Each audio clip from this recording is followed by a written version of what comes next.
카메라 불빛이 제 얼굴을 비추고 있었습니다. 이른이 넘은 제 손은 무릎 위에서 가만히 떨리고 있었죠. 평생 단 한 번도 텔레비전 카메라 앞에 앉아본 적이 없는 사람이었습니다. 저는 그저 에어컨을 고치며 살아온 텍사스의 늙은 기술자였으니까요. 기자가 물었습니다. 무엇이 당신을 변하게 했느냐고요? 3년 전 저는 제 하나뿐인 아들 결혼식장에서 자리를 박차고 나왔습니다. 신부가 한국 여자라는 이유 하나였죠. 그 길로 아들과 말 한마디 섞지 않았습니다. 3년이었습니다. 전화기에 아들 번호가 떠도 받지 않았던 3년. 그런 제가 지금 눈시울을 붉히며 이 자리에 앉아 있습니다. 저는 마이크를 잡은 손에 힘을 주며 천천히 입을 열었습니다. 제 70년 고집을 무너뜨린 건 거창한 게 아니었습니다. 그냥 바람 없는 시원한 방 하나였어요. 기자의 눈이 커졌습니다. 바람 없는 에어컨이라니 그게 무슨 말이냐는 표정이었죠. 평생 차가운 바람을 세게 부는 기계만 만져온 제가 바람이 없는데도 시원한 방에 들어선 그 여름밤, 그 하룻밤이 제 인생 70년을 뒤집어 놓았습니다. 도대체 그 여름 아들의 집에서 무슨 일이 있었던 걸까요? 어째서 한 늙은 기술자가 평생 믿어온 모든 것이 단 하루 만에 무너졌을까요? 그리고 제가 그토록 밀어냈던 한국인 며느리는 어떻게 제 마음의 벽을 허물었을까요? 지금부터 그 이야기를 들려드리겠습니다. 영상 시작 전 구독과 좋아요로 대한민국의 미래를 응원해주세요. 제 이름은 로버트 해리슨입니다. 텍사스의 작은 도시에서 태어나 72회를 살아왔죠. 그중 40회를 에어컨과 함께 보냈습니다. 미국 남부의 여름이 어떤지 모르는 분들은 상상하기 어려울 겁니다. 7월이면 한낮 기온이 섭씨 40도를 넘나들고 아스팔트에서는 아지랑이가 피어오릅니다. 그런 땅에서 에어컨은 사치품이 아니라 생존 도구였죠. 저는 그 생존 도구를 다루는 사람이었습니다. 22살에 대형 공조설비 회사에 들어가 62에 은퇴할 때까지 한 우물만 팠습니다. 사무실 건물 옥상에 거대한 냉각탑부터 가정집 창문에 끼우는 작은 에어컨까지 제 손을 거치지 않은 기계가 없었죠. 동료들은 저를 두고 이렇게 말하곤 했습니다. 로버트한테 못 고치는 에어컨은 세상에 존재하지 않는 에어컨이야. 저는 그 말이 좋았습니다. 자랑스러웠죠. 눈을 감고도 부품 이름을 댈 수 있었고 소리만 들어도 어디가 고장났는지 알았습니다. 냉매가 새는 미세한 냄새, 압축기가 헐거워질 때의 진도, 팬모터가 죽어가는 소리, 그 모든 것이 제 몸에 새겨져 있었습니다. 그래서 저는 에어컨이라는 물건에 대해 단 하나의 확고한 믿음을 가지고 있었습니다. 에어컨이란 차가운 바람을 세게 부는 기계다. 바람이 세야 시원합니다. 팬이 힘차게 돌아야 제대로 된 에어컨입니다. 굉음이 나는 건 그만큼 일을 열심히 한다는 증거였죠. 저는 그렇게 배웠고 그렇게 40회를 일했습니다. 그 믿음은 제게 종교나 다름없었습니다. 그리고 저에게는 또 하나의 확고한 믿음이 있었습니다. 그건 에어컨에 관한 게 아니었죠. 한 나라에 관한 것이었습니다. 제 아버지는 한국전쟁에 참전한 군인이었습니다. 1950년대 초 20살의 나이로 그 머나먼 동아시아의 반도에 발을 디뎠죠. 아버지가 들려준 한국은 늘 같은 모습이었습니다. 흙바닥에 초가집, 신발도 없이 뛰어다니는 아이들. 먹을 게 없어서 미군 부대 쓰레기통을 뒤지던 사람들. 그게 한국이었다, 로버트. 아버지는 결코 한국 사람을 미워하지 않았습니다. 오히려 안타까워했죠. 하지만 그 이야기를 어린 시절 내내 듣고 자란 저에게 한국이라는 나라는 그저 가난하고 헐벗은 땅으로 굳어버렸습니다.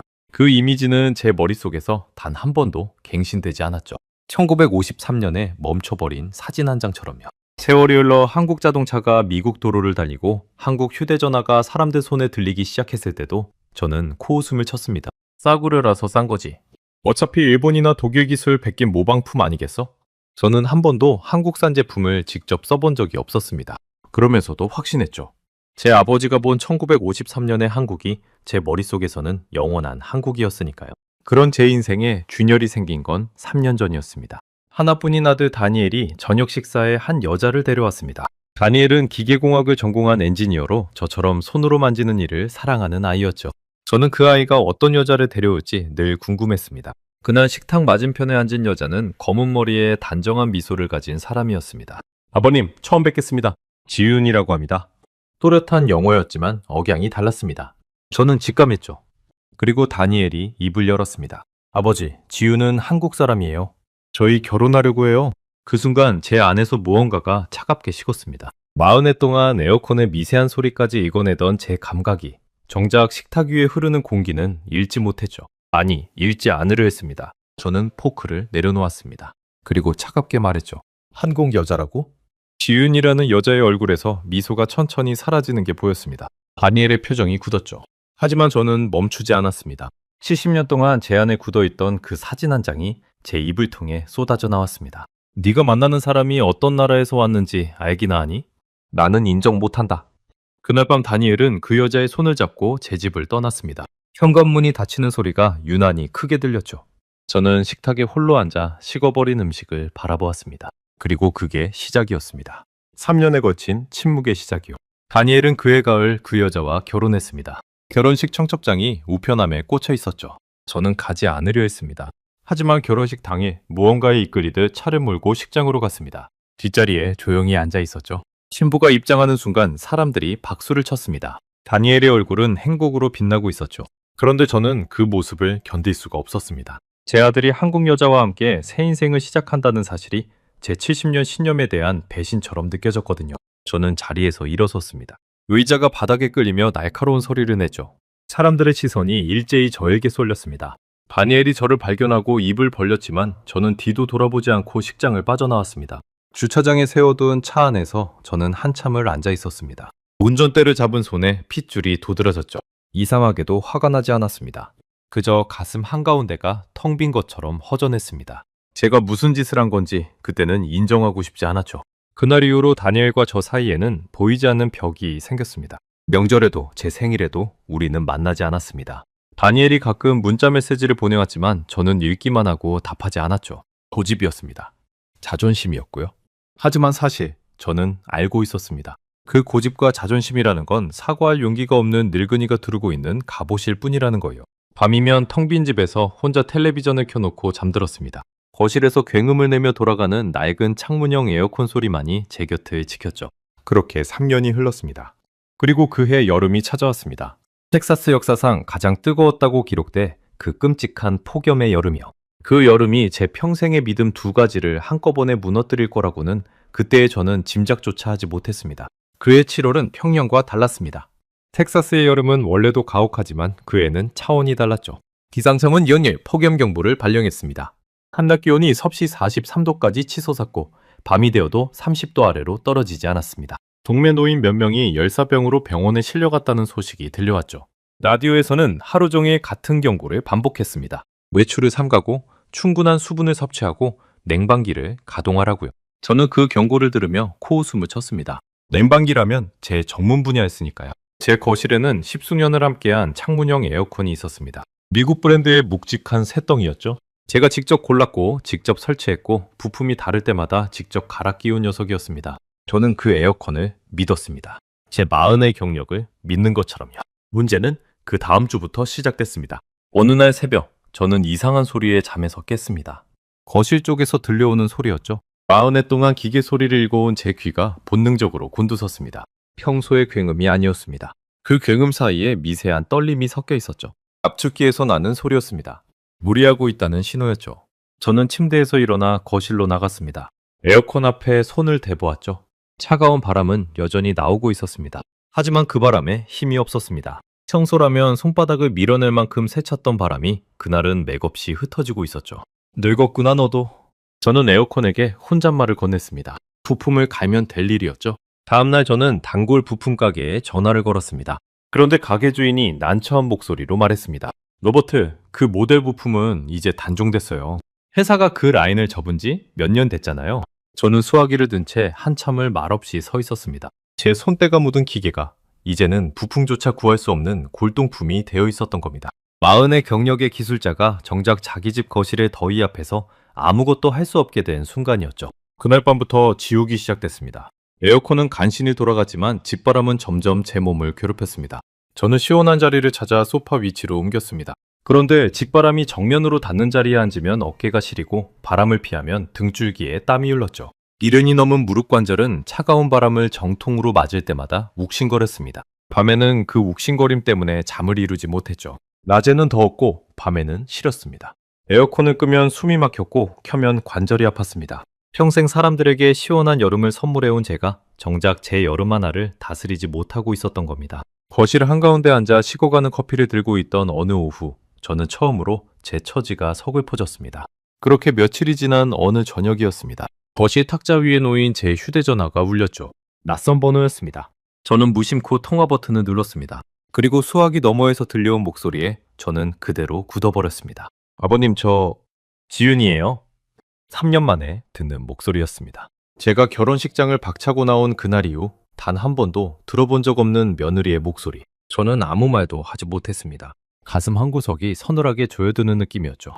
전화를 끊어야 한다는 생각과 끊지 못하는 마음이 동시에 저를 붙들었습니다. 지우는 제가 아무 대답이 없는데도 차분하게 말을 이어갔습니다. 떨리지만 또렷한 목소리였죠. 뉴스에서 폭염 소식을 봤어요. 아버님 댁 에어컨이 오래되셨다고 다니엘한테 들었거든요. 걱정이 돼서요. 저는 침을 삼켰습니다. 목이 바싹 말라 있었죠. 뭐어라 대꾸하려 했지만 입이 떨어지지 않았습니다. 3년 동안 밀어내기만 했던 사람이 정작 가장 먼저 제 더위를 걱정하고 있었던 겁니다. 아버님, 괜찮으시면 저희 집에서 며칠 쉬다 가세요. 저희 집은 시원하거든요. 다니엘도 아버님 보고 싶어 해요. 그 마지막 한마디에 저는 수화기를 든 손에 힘이 풀렸습니다. 다니엘도 아버님 보고 싶어 해요. 3년 동안 제가 모른 척했던 아들의 마음이 며느리의 입을 통해 전해진 순간이었죠. 저는 한참을 망설였습니다. 자존심이라는 갑옷이 여전히 저를 붙들고 있었으니까요. 거절하려 했습니다. 괜찮다고, 신세지지 않겠다고 말하려 했죠. 그런데 바로 그때 제 등 뒤에서 낡은 에어컨이 또 한 번 거칠게 떨리는 소리를 냈습니다. 마치 더는 못 버티겠다고 비명을 지르는 것 같았죠. 저는 천천히 입을 열었습니다. 제 목소리는 저도 놀랄 만큼 가라앉아 있었습니다. 주소를 보내거라. 전화를 끊고 나서 저는 한동안 거실에 멍하니 서 있었습니다. 제가 방금 무슨 대답을 한 건지 스스로도 믿기지 않았죠. 3년 동안 쌓아올린 벽을 제 입으로 허물어버린 셈이었으니까요. 하지만 이상하게도 후회는 들지 않았습니다. 오히려 가슴을 짓누르던 무거운 돌덩이 하나가 슬며시 자리를 옮긴 듯한 기분이었죠. 다음날 아침 저는 작은 여행 가방에 옷가지 몇 벌을 챙겼습니다. 거울 앞에서 셔츠 단추를 채우는데 손끝이 자꾸 미끄러졌습니다. 긴장하고 있었던 거죠. 3년 만에 아들을 만난다는 것, 그리고 제가 그토록 밀어낸 며느리의 집 문턱을 넘는다는 것. 그 두 가지가 72살 노인의 손끝을 떨리게 만들고 있었습니다. 저는 낡은 픽업 트럭에 가방을 싣고 시동을 걸었습니다. 지윤이 보내준 주소를 내비게이 전에 입력했죠. 차로 1시간 거리에 있는 한 번도 가본 적 없는 아들의 새 집이었습니다. 운전하는 내내 저는 마음을 다잡았습니다. 며칠만 신세를 지고 오자고, 에어컨이 고쳐지면 곧장 돌아오자고요. 그 이상은 없을 거라고 생각했습니다. 제 70년 신념이 그 집 거실에서 송두리째 흔들릴 거라는 사실을 저는 꿈에도 몰랐으니까요. 1시간 뒤 저는 한단정한 2층 집 앞에 트럭을 세웠습니다. 그리고 천천히 차에서 내렸죠. 그 집 현관문을 향해 걸어가는 제 발걸음이 어쩐지 무겁고도 떨렸습니다. 현관문이 열리기까지의 그 몇 초가 제게는 무척 길게 느껴졌습니다. 문이 열리고 다니엘이 서 있었습니다. 3년 만에 마주한 아들의 얼굴이었죠. 머리카락에 흰 것이 조금 섞여 있었고 눈가에 주름이 늘어 있었습니다. 그 사이 제 아들도 나이를 먹었던 겁니다. 우리는 잠시 아무 말 없이 서로를 바라보았습니다. 무슨 말을 해야 할지 둘 다 알지 못했죠. 오셨어요, 아버지? 다니엘이 먼저 입을 열었습니다. 저는 고개를 한번 끄덕였을 뿐입니다. 목이 메어 말이 나오지 않았거든요. 그 어색한 침묵을 깨고 안쪽에서 지윤이 나왔습니다. 앞치마를 두르고 있었죠. 먼 길 오시느라 고생하셨어요, 아버님. 어서 들어오세요. 저는 작은 가방을 든 채 문턱을 넘었습니다. 그리고 거실에 발을 들인 순간 제 몸이 먼저 그 변화를 느꼈습니다. 시원했습니다. 바깥의 그 살인적인 더위가 거짓말처럼 사라지고 온몸을 부드럽게 감싸는 서늘함이 있었죠. 그런데 무언가 이상했습니다. 저는 그 자리에 멈춰 섰습니다. 40해 동안 에어컨을 만져온 제 감각이 경고음을 울리고 있었거든요. 바람이 없었습니다. 분명히 시원한데 피부에 닿는 바람이 느껴지지 않았습니다. 저는 본능적으로 손을 들어 허공을 휘저어 보았습니다. 어디선가 바람이 불어와야 하는데 아무것도 잡히지 않았죠. 그리고 또 하나, 소리가 없었습니다. 제 집 거실을 가득 채우던 그 굉음, 팬이 돌아가는 그 묵직한 소음이 이 집에는 없었습니다. 시계 초침 소리가 들릴 만큼 조용했죠. 저는 미간을 찌푸렸습니다. 기술자의 직감이 발동했죠. 다니엘, 에어컨 안 켰니? 왜 이렇게 조용해? 그런데 왜 시원하지? 다니엘과 지윤이 마주보며 웃었습니다. 저는 그 웃음의 의미를 알 수 없었죠. 지윤이 거실 벽 쪽을 가리켰습니다. 저거예요, 아버님. 지금 켜져 있어요. 저는 지윤이 가리킨 방향으로 고개를 돌렸습니다. 거실 한쪽 벽에 늘씬한 사각형 패널이 서 있었습니다. 멀리서 보면 그냥 매끈한 금속판 같았죠. 어디에도 바람구멍이 보이지 않았습니다. 송풍구가 활짝 열려 거센 바람을 뿜어내는 제 집 에어컨과는 완전히 다른 모습이었죠. 저는 천천히 그 패널 앞으로 걸어갔습니다. 40의 경력의 기술자로서 제 눈으로 직접 확인하지 않고는 견딜 수가 없었거든요. 패널 가까이 손을 가져갔습니다. 그리고 천천히 손바닥을 펼쳐 그 표면에 가져다 댔습니다. 순간 저는 숨을 멈췄습니다. 바람이 아니었습니다. 거센 송풍이 아니었어요. 패널 표면에서 마치 안개처럼 서늘한 냉기가 은은하게 스며나오고 있었습니다. 손바닥을 밀어내는 압력 같은 건 전혀 없었죠. 그저 차가운 공기가 손가락 사이로 부드럽게 스며들 뿐이었습니다. 제 손이 미세하게 떨리기 시작했습니다. 40해 동안 단 한 번도 본 적 없는 방식이었으니까요. 저는 패널 표면에 얼굴을 가까이 가져갔습니다. 그리고 그제야 그 비밀을 보았습니다. 매끈해 보였던 금속판 전체에 눈에 거의 보이지 않을 만큼 작은 구멍들이 빼곡하게 뚫려 있었습니다. 셀 수 없이 많은 미세한 점들이었죠. 이게 뭐냐? 제 목소리가 갈라졌습니다. 다니엘이 제 곁으로 다가왔습니다. 마이크로 홀이라고 해요, 아버지.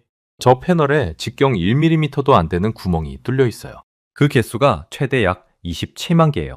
27만 개. 저는 그 숫자를 듣고 잠시 말을 잃었습니다. 손바닥만한 면적도 아니고 그 패널 전체에 27만 개의 구멍이라니. 제 머릿속에서 계산이 돌아가지 않았습니다. 그런 정밀한 가공을 도대체 어떻게 한단 말입니까? 다니엘이 차분히 설명을 이어갔습니다. 안에서 강하고 차가운 바람을 만들어요. 그건 일반 에어컨이랑 똑같아요. 그런데 그 바람을 곧장 내보내는 게 아니라 저 27만 개의 미세한 구멍을 통과시켜요. 그러면 강한 바람이 마치 고운 체에 걸러지듯 잘게 쪼개지면서 직바람이 아니라 은은한 냉기로 바뀌는 거예요. 저는 다시 패널에 손을 대보았습니다. 정말이었습니다. 안에서는 분명 차가운 공기가 만들어지고 있는데 밖으로 나올 때는 바람의 형태가 아니었습니다. 마치 동굴 안에 들어선 것처럼 공간 전체가 서늘하게 가라앉아 있었죠. 바람의 속도가 초속 0.15m 이하예요. 지윤이 옆에서 거들었습니다. 미국 냉공조학회 기준으로 초속 0.15m 이하의 바람은 사람이 인지할 수 없는 무풍으로 정의한대요. 그러니까 아버님 피부에 바람이 안 느껴지는 게 당연한 거예요. 기준상으로 무풍이니까요. 저는 그 자리에 얼어붙었습니다. 미국 냉공조학회. 제가 40해 동안 일하면서 수없이 들어온 그 기관의 이름이 며느리의 입에서 나오고 있었습니다. 그 기관이 정한 무풍 기준이라는 게 있다는 것도, 그 기준을 실제로 충족하는 에어컨이 존재한다는 것도 저는 그날 처음 알았습니다. 평생 에어컨이란 바람을 세게 부는 기계라고 믿어온 사람 앞에 바람을 일부러 없애버린 기계가 서 있었던 겁니다. 제 손바닥은 여전히 그 차가운 냉기 속에 머물러 있었습니다. 등줄기로 서늘한 무언가가 천천히 타고 올랐죠. 그건 에어컨의 냉기 때문만은 아니었습니다. 제가 평생 믿어온 무언가가 발밑에서부터 조금씩 흔들리는 그런 감각이었습니다. 저는 떨리는 손을 거두며 다니엘에게 물었습니다. 묻지 않고는 견딜 수가 없었죠. 이거 어느 회사 거냐? 다니엘이 저를 똑바로 바라보았습니다. 그리고 또박또박 대답했습니다. 삼성이요. 한국 회사예요, 아버지. 한국. 그 단어가 제 귀에 박히는 순간 저는 숨을 들이쉬었습니다. 제 아버지가 들려준 1953년의 한국. 흙바닥과 초가집, 신발도 없이 뛰어다니던 아이들. 제 머릿속에서 70년 동안 멈춰있던 그 사진 한 장이 눈앞에 이 정교한 기기 앞에서 처음으로 흔들렸습니다. 이 27만 개의 구멍을 가진 물건이 그 가난한 나라에서 왔다고요. 제 입에서는 아무 말도 나오지 않았습니다. 그저 다시 한번 그 패널을 멍하니 바라볼 뿐이었죠. 그날 밤 저는 손님방에 누웠습니다. 천장을 바라보며 한참을 뒤척였죠. 머릿속에서는 그 매끈한 패널과 27만 개의 구멍, 그리고 바람 없는 시원함이 떠나지 않았습니다. 저는 잠들기 전 마지막으로 이렇게 중얼거렸습니다. 아니야, 뭔가 속임수가 있을 거야. 내가 모르는 트릭이 있겠지. 저는 여전히 인정하고 싶지 않았습니다. 마흔의 경력의 자존심이 한국이라는 두 글자를 받아들이기를 거부하고 있었으니까요. 그리고 그 거부감은 다음날 아침 제가 그 기계를 직접 뜯어보다시피 살펴보면서 산산조각 나게 됩니다. 다음날 아침 저는 누구보다 일찍 눈을 떴습니다. 밤새 그 패널 생각이 머릿속을 떠나지 않았거든요. 손님방을 나와 거실로 향했습니다. 이른 아침이라 다니엘과 지유는 아직 자고 있었죠. 저는 혼자 그 패널 앞에 섰습니다. 어제는 며느리와 아들이 보는 앞이라 차마 하지 못했던 일을 이제 직접 해볼 작정이었습니다. 저는 40의 경력의 기술자였습니다. 어떤 기계든 제 손으로 직접 확인하지 않으면 믿지 못하는 사람이었죠. 저는 패널 가까이 무릎을 꿇고 앉았습니다. 노안이 온눈을 가늘게 뜨고 그 표면을 코앞까지 들여다보았습니다. 정말로 구멍이 뚫려 있었습니다. 무수히 많은 미세한 구멍들이요. 멀리서 보면 그냥 매끈한 금속판인데 가까이서 보니 표면 전체가 벌집처럼 촘촘한 점들로 덮여 있었습니다. 저는 손가락 끝으로 그 표면을 조심스럽게 쓸어보았습니다. 매끄러웠습니다. 구멍의 가장자리가 어찌나 정교하게 가공되었는지 손끝에 걸리는 거친 부분이 단 하나도 없었죠. 저는 그 자리에서 한참을 움직이지 못했습니다. 40해 동안 저는 미국과 독일과 일본의 온갖 정밀 기계를 다뤄왔습니다. 그런데 직경 1mm도 안 되는 구멍을 그것도 무려 27만 개를 이렇게 균일하고 매끄럽게 뚫어낸 가공 기술은 본 적이 없었습니다. 구멍 하나하나가 똑같은 크기여야 합니다. 하나라도 크기가 다르면 그쪽으로 바람이 몰려서 직바람이 생기니까요. 27만 개를 전부 똑같이. 그게 얼마나 미친 정밀도인지 저는 기술자였기에 알 수 있었습니다. 그때 등 뒤에서 인기척이 들렸습니다. 다니엘이 일어난 거였죠. 아버지, 일찍 일어나셨네요. 궁금한 게 많으신가 봐요. 저는 멋쩍게 일어섰습니다. 뚫킨 아이처럼요. 다니엘은 웃으며 제 곁에 앉았습니다. 그리고 제가 묻기도 전에 마치 제 마음을 읽은 듯 설명을 시작했습니다. 이 무풍 기술을 삼성이 세계 최초로 만든 게 2016년이에요, 아버지. 그러니까 10년 전이죠. 그 전까지는 세상에 이런 에어컨이 없었어요. 에어컨이라면 당연히 바람이 쐬야 한다고 다들 생각했으니까요. 저는 그 말에 정통으로 얻어맞은 기분이었습니다. 에어컨이라면 당연히 바람이 쐬야 한다. 그건 제 믿음 그 자체였으니까요. 제가 40해 동안 종교처럼 믿어온 그 명제를 한국의 한 회사가 10년 전에 정면으로 뒤집어 버린 겁니다. 그럼 전기는 더 먹겠구나? 저는 마지막 자존심을 부여잡고 반박했습니다. 바람을 약하게 만들려고 그 복잡한 구조를 거쳤으니 분명 효율이 떨어질 거라고 생각했죠. 그런데 다니엘이 고개를 저었습니다. 오히려 반대예요. 무풍으로 운전하면 처음에 강풍으로 빠르게 시원하게 만든 다음에는 약한 냉기만 은은하게 유지하면 되거든요. 그래서 강풍으로 계속 돌리는 일반 운전보다 전력 사용량이 최대 61%까지 줄어요. 61%. 저는 그 숫자에 입을 다물었습니다. 절반도 아니고 절반을 넘어섰습니다. 제 집 거실에 낡은 에어컨을 떠올렸죠. 그 녀석은 시원하게 만들려고 밤새 굉음을 내며 강풍을 뿜어댔습니다. 전기요금 고지서가 여름마다 2배로 뛰었죠. 그게 당연한 거라고 생각했습니다. 시원하려면 그만큼 전기를 써야 한다고요. 그런데 이 한국산 기계는 더 조용하고 더 부드럽고 더 시원하면서 전기는 절반 넘게 덜 썼습니다. 제가 평생 옳다고 믿어온 모든 방식이 전부 정답이 아니었던 겁니다. 그때 지윤이 부엌에서 나왔습니다. 손에 따뜻한 차 한 잔을 들고 있었죠. 제 앞에 차를 내려놓으며 지윤이 조용히 말했습니다. 아버님, 이 무풍 에어컨이 지금 전 세계 100여 개 나라에서 팔리고 있어요. 한국에서만 누적 판매량이 1,300만 대를 넘었고요. 미국이랑 유럽 같은 선진국에서도 삼성 에어컨 매출의 상당 부분을 이 무풍 모델이 차지한대요. 1,300만 대. 저는 찻잔을 든 손이 멈췄습니다. 미국에서도 유럽에서도. 제가 모방품이라고 코웃음 쳤던 그 나라의 기계가 까다롭기로 소문난 선진국 시장에서 프리미엄 제품으로 팔리고 있었던 겁니다. 제 머릿속에 그 사진 한 장. 1953년에 가난한 한국이 그 숫자들 앞에서 와르르 무너져 내렸습니다. 저는 손에 든 찻잔을 내려놓았습니다. 그리고 두 손으로 얼굴을 감쌌습니다. 가슴이 답답하게 조여왔고 숨이 가빠졌습니다. 40의 경력이 70년 신념이 한꺼번에 무너지는 소리가 제 안에서 들리는 것 같았죠. 다니엘이 걱정스러운 목소리로 물었습니다. 아버지, 괜찮으세요? 저는 한참 만에 얼굴을 들었습니다. 그리고 떨리는 목소리로 40해 동안 단 한 번도 입에 담은 적 없는 말을 꺼냈습니다. 내가 40년을 이 일을 했는데 오늘 처음으로 모르는 걸 봤다. 다니엘과 지윤이 저를 가만히 바라보았습니다. 저는 말을 이었습니다. 한마디 한마디가 무겁게 떨어졌죠. 나는 평생 에어컨이라면 바람을 세게 부는 기계라고 믿었어. 그게 정답이라고 확신했다. 그런데 아니었어. 내가 평생 정답이라 믿은 방식이 정답이 아니었던 거야. 저는 다시 그 패널을 바라보았습니다. 67만 개의 구멍이 아침 햇살을 받아 은은하게 빛나고 있었죠. 그 순간 제 안에서 무언가가 바뀌기 시작했습니다. 처음에는 그 기계 앞에서 지는 기분이었습니다. 40의 경력의 기술자가 한 번도 본 적 없는 물건 앞에서 무릎을 꿇는 기분이요. 자존심이 상했고 인정하기 싫었죠. 그런데 그 패널을 가만히 들여다보고 있자니 묘한 감정이 차올랐습니다. 그건 지는 게 아니었습니다. 배우는 거였습니다. 기술자란 본디 새로운 걸 보면 가슴이 뛰는 사람입니다. 저도 젊은 시절엔 그랬죠. 처음 보는 기계를 만나면 밤을 새워서라도 그 원리를 파헤쳤습니다. 그 순수한 호기심이 어느새 나이와 자존심에 가려 사라졌던 겁니다. 그런데 이 한국산 기계 앞에서 잊고 있던 그 떨림이 되살아났습니다. 저는 패널 앞에 다시 무릎을 꿇고 앉았습니다. 이번에는 자존심을 확인하려는 게 아니었습니다. 순수한 경탄이었죠. 저는 손가락 끝으로 그 매끄러운 표면을 천천히 쓸어보며 작게 중얼거렸습니다. 이걸 한국 사람들이 만들었단 말이지? 대단하구나. 정말 대단해. 제 입에서 한국에 대한 칭찬이 나온 건 72의 인생에서 그날이 처음이었습니다. 그리고 그 말을 내뱉은 순간 저는 깨달았습니다. 제가 무너뜨려야 할 것은 이 기계에 대한 의심이 아니라 제 안에 70년 동안 굳어있던 그 사진 한 장이라는 것을요. 그날 아침 저는 그 거실에서 오랫동안 그 패널 곁에 앉아 있었습니다. 햇살이 점점 높아지고 거실이 조금씩 따뜻해진 무렵 부엌에서 구수한 냄새가 풍겨오기 시작했습니다. 지윤이 아침을 짓고 있었던 거죠. 그 냄새가 제 마음의 마지막 빗장을 풀게 될 줄은 그때까지도 저는 알지 못했습니다. 부엌에서 풍겨오는 냄새는 처음 맡아보는 것이었습니다. 미국 가정의 아침 식사 냄새와는 달랐죠. 고소하면서도 따뜻한, 무어라 설명하기 어려운 구수한 향이었습니다. 저는 패널 곁에서 일어나 부엌 쪽으로 천천히 걸어갔습니다. 지윤이 가스레인지 앞에서 무언가를 끓이고 있었죠. 뚝배기 같은 그릇에서 김이 모락모락 피어오르고 있었습니다. 아버님, 한국식 아침이에요?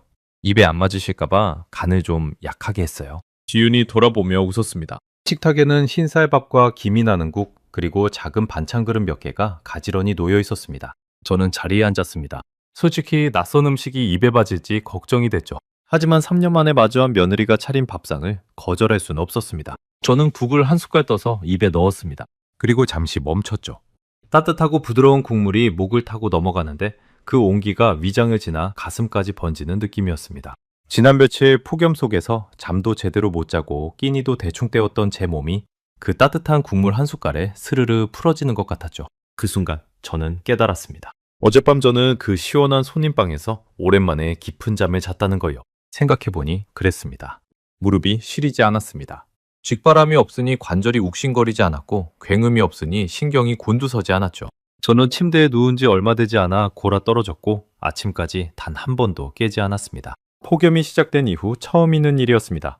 제 집에서는 매일 밤이 전쟁이었습니다. 더워서 에어컨을 켜면 무릎이 시려 잠이 깼고 추워서 끄면 더워서 잠이 깼죠. 그 사이를 오가며 뒤척이다 보면 어느새 새벽이었습니다.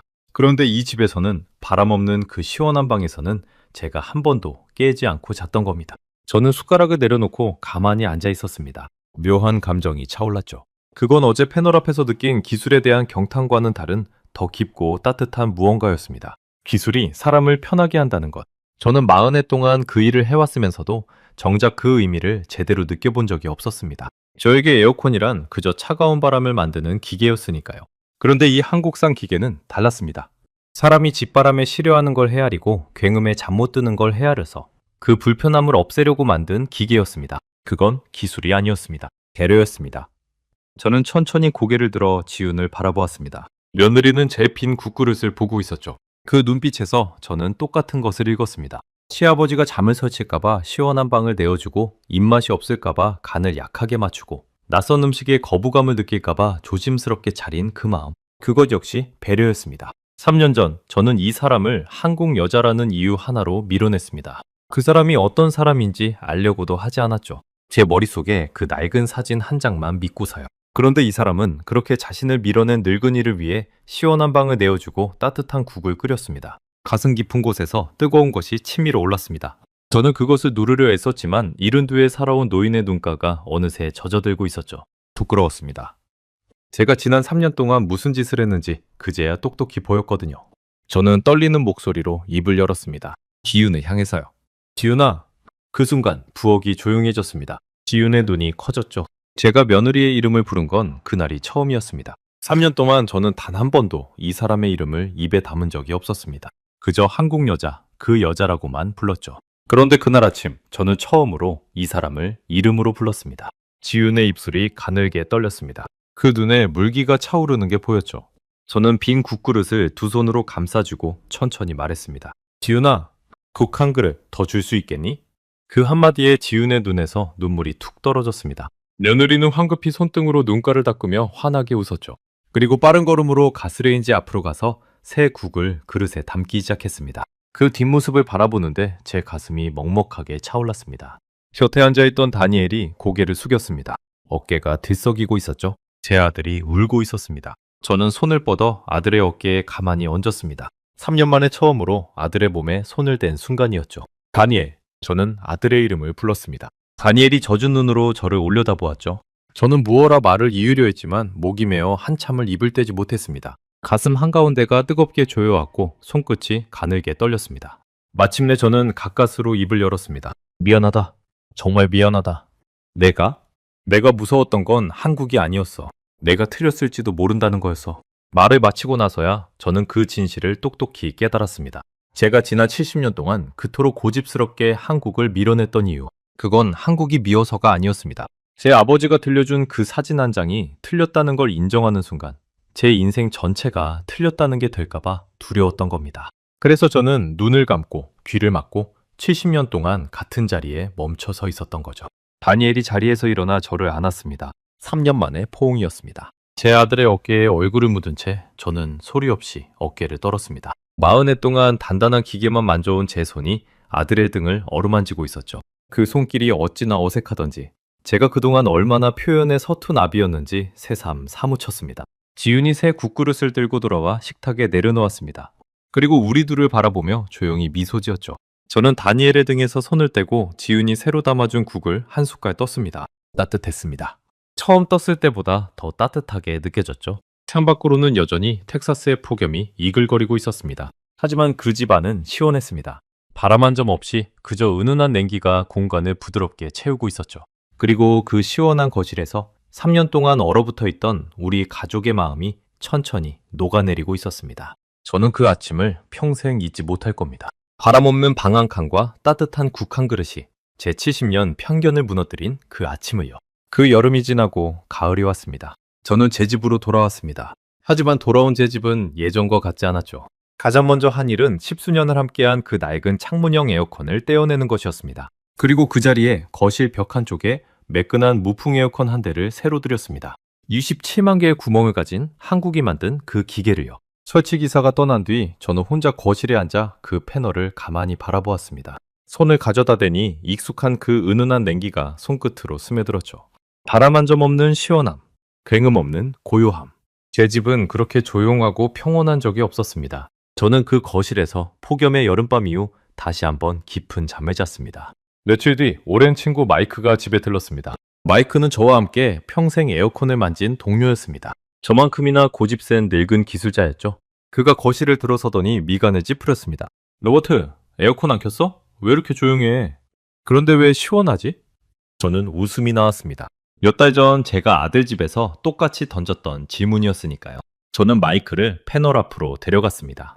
그리고 그의 손을 잡아 표면에 가져다 댔죠. 마이크의 표정이 제가 그랬던 것처럼 굳어갔습니다. 저는 마이크에게 천천히 설명하기 시작했습니다. 27만 개의 마이크로홀, 초속 0.15m 이하의 무풍, 2016년 한국이 세계 최초로 만든 기술, 그리고 일반 운전보다 전력을 최대 62%까지 아낀다는 것까지요. 제 입에서 그 모든 데이터가 막힘없이 쏟아져 나왔습니다. 몇 달 전만 해도 한국이라는 두 글자에 코웃음을 치던 제가 이제는 한국 기술의 전도사가 되어 있었던 겁니다. 마이크가 멍한 얼굴로 물었습니다. 이걸 한국이 만들었다고? 그 한국이? 저는 마이크의 그 표정을 보며 몇 달 전 제 모습을 떠올렸습니다. 그리고 조용히 대답했죠. 그래, 마이크. 그 한국이야. 우리가 1953년에 멈춰 세워둔 그 한국이 그 사이에 이런 걸 만드는 나라가 됐어. 우리가 몰랐을 뿐이지. 그날 이후 저는 동네 기술자들 사이에서 묘한 별명을 얻었습니다. 한국 에어컨 영감이라는 별명이었죠. 누군가 에어컨을 새로 산다고 하면 저는 어김없이 그 무풍 기술 이야기를 꺼냈습니다. 처음에는 다들 반신반의했지만 제 집에 와서 직접 그 바람 없는 시원함을 경험하고 나면 하나같이 고개를 끄덕였습니다. 그러던 어느 날 뜻밖의 연락이 왔습니다. 지역방송국에서 폭염 특집을 준비하면서 에너지를 절약하는 냉방에 관한 인터뷰를 하고 싶다는 거였죠. 동네에서 한국 에어컨 영감으로 소문난 제 이야기가 기자의 귀에 들어간 모양이었습니다. 그게 미국의 큰 방송사 지역 채널이었습니다. 저는 한참을 망설이다 승낙했습니다. 그리고 인터뷰당에 카메라 앞에 앉았던 겁니다. 기자가 물었습니다. 무엇이 당신을 변하게 했느냐고요. 저는 처음에 에어컨 이야기로 시작했습니다. 마이크로홀과 무풍 기술, 전력 절감 수치를 차근차근 설명했죠. 그런데 이야기를 하다 보니 어느새 제 입에서는 다른 이야기가 흘러나오고 있었습니다. 한국 여자를 며느리로 받아들이지 못해 아들과 의절했던 3년의 세월. 폭염 속에서 며느리가 먼저 내밀어준 손. 바람 없는 방에서의 첫 잠. 그리고 따뜻한 국 한 그릇이 제 70년 편견을 무너뜨린 그 아침까지요. 기자가 조용히 물었습니다. 지금 가족과는 어떻게 지내느냐고요? 저는 잠시 말을 멈췄습니다. 그리고 천천히 또박또박 대답했습니다. 기술이 내 편견을 부셨고 사람이 내 마음을 채웠습니다.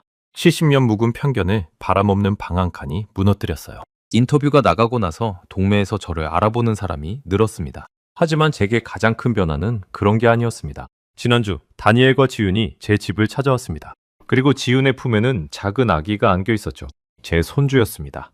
검은 머리에 까만 눈동자를 가진 한국과 미국의 피가 함께 흐르는 아이였습니다. 지윤이 조심스럽게 아기를 제게 건넸습니다. 저는 떨리는 두 팔로 그 작은 생명을 안았죠. 40회 동안 차가운 기계만 만져온 제 손에 따뜻하고 보드라운 아기의 무게가 얹혔습니다. 아기는 까만 눈으로 저를 빤히 올려다보았습니다. 그 눈을 마주하는 순간 저는 가슴이 벅차올라 한참을 말을 잇지 못했습니다. 저는 깨달았습니다. 만약 제가 그 여름 며느리의 손을 끝내 뿌리쳤다면 저는 이 아이를 영영 안아보지 못했을 거라는 거예요. 제 아버지가 물려준 그 낡은 사진 한 장을 저는 하마터면 이 아이에게까지 물려줄 뻔했습니다. 편견이라는 건 그렇게 대를 이어 전해지는 거니까요. 저는 그 사슬을 제대에서 끊었습니다. 시원한 방 한 칸과 따뜻한 국 한 그릇의 힘으로요. 거실에서는 무풍 에어컨이 조용히 돌아가고 있었습니다. 바람 한 점 없이 그저 은은한 냉기로 우리 가족을 부드럽게 감싸면서요. 저는 품에 안긴 손주를 가만히 내려다보며 작게 속삭였습니다. 할아버지가 참 어리석었단다. 하지만 늦지 않아서 정말 다행이야. 평생 에어컨을 만지며 살아온 한 늙은 기술자가 한국이 만든 작은 기계 하나 앞에서 70년 편견을 내려놓고 가족을 되찾은 이야기. 그건 거창한 논리도 대단한 설득도 아니었습니다. 그저 한여름 집바람 없는 시원한 방 한 칸이 건넨 작은 배려에서 시작된 일이었죠. 지금도 누군가 제게 한국이 어떤 나라냐고 물으면 저는 그 매끈한 패널과 27만 개의 구멍을 떠올립니다.